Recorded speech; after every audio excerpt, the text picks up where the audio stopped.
주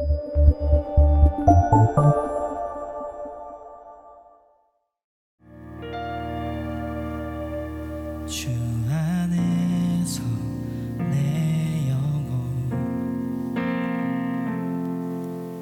다시 태어나 이전 것은 지나고 새롭게 됐네. 죄로 물든 내 모습 예수와 함께 죽고 부활 생명 내 안에 새로운 삶이 열렸네.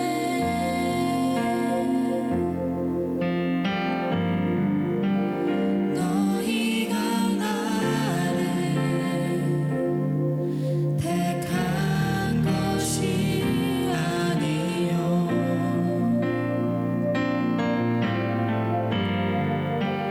내가 너희를 택하여 세웠나니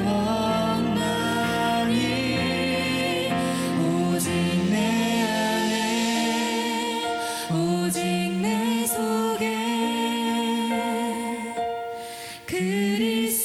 그리스도가 사네. 오직 내 삶에 오직 내 맘에 그가 주인 되셨네. 우리의 주인 되신 그 주 하나님을 찬양합시다. 죄로 물든 내 모습 예수와 함께 죽고 부활 생명 내 안에 새로운 삶이 열렸네.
사랑의 주님, 이 찬양의 고백처럼 우리의 삶 가운데 오직 내가 죽고 예수로 살아갈 수 있도록 주님 붙잡아 주시옵소서. 하나님 또한 우리가 드려지는 이 예배 가운데 우리 모두가 죽고 예수님이 살아서 부활하시기를 소망합니다. 그래서 우리의 삶 가운데 주인이 온전히 당신이라고 고백하며 우리의 삶이 변화되는 것을 우리가 눈으로 보기를 원합니다. 하나님, 우리와 함께하여 주시옵소서. 하나님, 우리 가운데 일하여 주시옵소서. 아버지, 우리 청년부 가운데 일하여서 역사하여 주시옵소서. 주 하나님을 찬양합니다. 주 하나님을 바라봅니다. 당신을 경배합니다. 우리의 삶 가운데 주인 되어 주시옵소서. 주님 사랑합니다. 예수님의 이름으로 기도드렸습니다. 아멘. 오늘은 부활절입니다. 여러분, 그 가운데 임하시는 주님을 더욱더 깊숙이 그리고 더욱더 가까이 만나시기를 소망합니다. 이 시간부터 자리에서 일어나셔서 그 부활하신 주님, 그 신실하신 주님을 함께 고백합시다.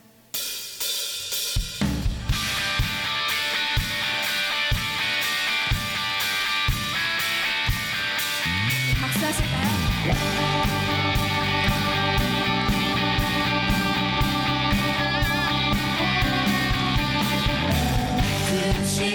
신실하신 놀라워 죄인의 마음은 은혜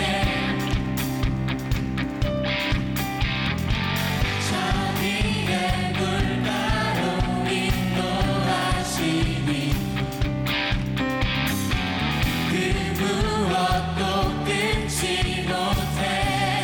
주여 기억하소서. 주여 기억하소서. 주께서 자녀는 진실한 주님의 약속. 주님의 은혜, 은혜 넘치네. 나를 향한 주 은혜. 우리 이제로 함께 고백합시다.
하나님 말씀 보겠습니다. 우리 성경을 먼저 안 켰나요?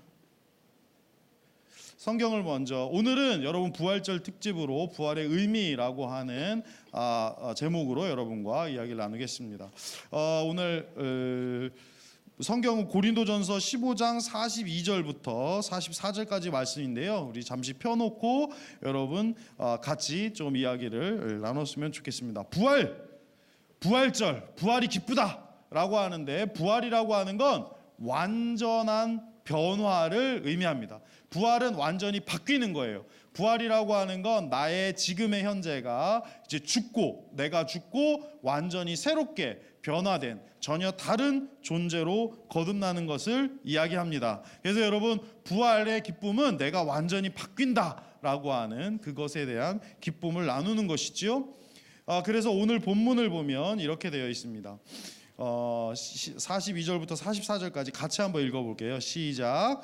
죽은 자의 부활도 그와 같으니 썩을 것으로 심고 썩지 않을 것으로 다시 살아나며, 욕된 것으로 심고 영광스러운 것으로 다시 살아나며, 약한 것으로 심고 강한 것으로 다시 살아나며, 육의 몸으로 심고 신령한 몸으로 다시 살아나나니, 육의 몸이 있은즉 또 영의 몸도 있느니라. 지금 끊임없이 비교가 되고 있습니다. 어떻게 비교가 되고 있어요? 썩을 것과 썩지 않을 것, 욕된 것과 영광스러운 것, 약한 것에서 강한 것으로 변하는 것이고요, 육의 몸에서 신령한 몸으로 변하는 것이고, 또한 육의 몸에서 영의 몸으로 변하는 것이 부활입니다. 여러분들 그냥 단순하게 부활이 그런 게 아니고요, 완전한 변화를 의미합니다. 우리가 이 땅에서 살아갈 때에 부활의 기쁨을 맛본다는 것, 내가 완전히 변화된다라고 하는 것에 여러분 이거를 이해하시면 좋겠고요. 많이 이런 비유를 많이 듭니다. 누에고치가 나비가 되는 것처럼, 나비와 누에고치는 전혀 다른 존재인데 그 누에고치에서 나비가 나오는 것처럼 완전히 달라지는 것, 완전히 변화되는 것, 그것을 그 부활이다라고 하죠. 여러분, 부활의 기쁨을 맛본다는 건 여러분의 삶이 이 땅에서도 완전히 새롭게 변화되어야 한다는 것을 의미합니다. 여러분의 삶도 완전히 새롭게 변화되시기 바라겠습니다. 그런데 여기서 질문이 있습니다. 그리스도인들만 부활하는가? 라고 하는 거예요. 자, 왜 제가 이 말씀을 하냐면, 세상의 모든 사람들이 부활한다고 성경은 증거하고 있습니다. 제가 사실 이 성경을 처음 접했을 때 굉장히 많은 충격을 받았습니다. 왜냐하면 아니, 우리는 크리스찬들이 부활의 기쁨을 되게 기뻐했는데, 아니, 나 말고 크리스찬이 아닌 사람들도 다 부활한다는 거예요. 기독교인이 아닌 사람도 다 부활하는 거죠. 그래서 그러면 부활이 뭐가 그렇게 기쁜 일인가? 어차피 다 부활하는데, 나만 하는 게 아니라, 성경에 보면 그리스도께서 죽은 자 가운데서 다시 살아나셨다 전파되었거늘 너희 중에 어떤 사람들은 어찌하여 죽은 자 가운데서 부활이 없다 하느냐? 만일 죽은 자의 부활이 없다면 그리스도도 다시 살아나지 못하셨으리라. 무슨 말이에요? 그리스도가 다시 살아났는데 죽은 자의 부활도 있다. 그리스도가 다시 사는 것도 있고 죽은 자의 부활도 있다, 그 말이에요. 이해가 가세요? 잘 안 가세요? 아니, 성경에 있는 말이에요. 요한복음에 보면 조금 더 분명하게 나옵니다. 이를 기이 여기지 말라. 무덤 속에 있는 자가 다 그의 음성을 들을 때가 오나니, 선한 일을 행한 자는 생명의 부활로, 악한 일을 행한 자는 심판의 부활로 나오리라. 모든 자가 다 부활한다는 거예요. 그러니까 우리가 부활 자체에만 사람이 다시 살아난데 거기에만 우리가 초점을 맞추면, 그러면 우리는 완전 손해보는 거예요. 왜? 다 부활하니까. 우리는 손해보는 거죠. 다 이 사람도 부활하고 나도 부활하니까. 제가 여러분들에게 이 질문을 드리고 싶어요. 세속 사람들의 부활과 그리스도인들의 부활에는 어떤 차이가 그렇다면 있단 말인가? 우리는 그러면 어떻게 해야 된단 말인가? 그들도 부활하고 우리도 부활한다면 우리 뭔가 다른 게 있어야 될 거 아니에요? 그죠? 성경은 분명히 세상의 모든 사람들이 다 다시 살아날 거다 라고 이야기하고 있습니다. 물론 그 이후에 심판이 있을 거라고 이야기하고 있습니다. 그러니까 부활하는 것 자체가 기쁘거나 부활하는 것 자체에 초점을 맞추면 별로 다를 게 없다는 거예요. 부활한 다음에 어떻게 될 거냐? 여기에 초점이 있어야죠. 내가 다시 살아난다. 이거는 거기에 초점이 있는 게 아니라 다시 살아나서 뭘 할 거냐? 여기에 초점이 있어야 된다는 것이죠. 그러려면 내가 다시 살아나서 어떤 존재가 되고 어떻게 살아갈 것인가? 그것은 어디에서 결정되냐면 거꾸로 죽음 이전의 삶에 의해서 결정된다는 거예요. 이게 기독교의 오묘한 진리입니다. 제가 그림을 하나 여러분들에게 좀 보여드리고 싶어요. 이거는 이제 제가 만든 그 도표인데 저는 원래 이런 거 만드는 거 좋아하니까 세속의 사람, 우리도 여러분도 사실 크리스찬이 되기 전에는 다 세속의 사람들이었죠. 세속의 사람이 죽음과 부활을 통해서 부활한 세속인이 됩니다. 세속의 사람은 죽고 나서 마지막 때에 아까 말씀하신 것처럼 세속의 사람도 부활하니까 이 사람들을 이렇게 말할 수 있을 것 같아요. 부활한 세속인. 그죠? 그리스도인들은 어떻게 될까요? 그리스도인들은 첫 번째는 거듭나죠. 우리가 그리스도인으로 거듭난다고 그러잖아요. 그죠? 여러분 그런 표현 들어보셨죠? 우리가 예수님을 믿으면 우리가 그리스도인으로 거듭나요. 그리고 거듭난 다음에 죽음과 부활이 있으면 우리는 부활한 그리스도인이다라고 이야기를 하는 거죠.